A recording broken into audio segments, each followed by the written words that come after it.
que vous allez bien. Aujourd'hui, je parle visa visiteur et je parle des deux éléments essentiels dans une demande de visa visiteur. On ne peut pas travailler sans avoir cet élément-là.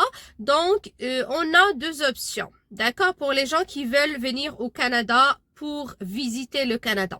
Soit la première catégorie des personnes, c'est les personnes qui ont des membres de leur famille au Canada. Dans ce cas, ces personnes-là, ils vont travailler avec une invitation, avec l'hébergement que la personne qui leur invite va devoir l'assermenter devant un commissaire à l'assermentation. Si jamais la personne le visiteur n'a pas du tout un membre de la famille, donc pas besoin de contacter des amis ou des connaissances parce qu'ils n'ont pas leur invitation, il n'aura pas vraiment la même valeur qu'une invitation délivrée par un membre de votre famille. Aussi, chose très importante, c'est que dans la demande, vous n'aurez pas uniquement besoin de l'invitation de votre famille qui se trouve au Canada, mais en plus de cette invitation, la personne qui vous invite doit vous fournir son attestation de travail, doit vous fournir ses bulletins de paie et aussi ses 6 derniers relevés bancaires. Donc, il faut que vous sachiez ça parce que c'est pas tout le monde qui pourra vous donner ces documents parce que c'est un peu intime, c'est un peu personnel. Donc, si jamais vous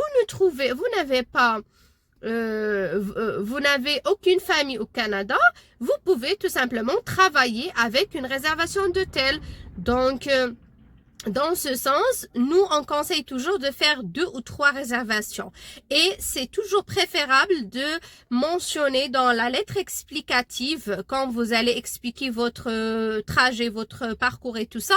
Donc, il faut vraiment expliquer, c'est préférable que les 2 ou les 3 hôtels soient dans 2 villes différentes. Par exemple, vous pouvez venir à Montréal et dans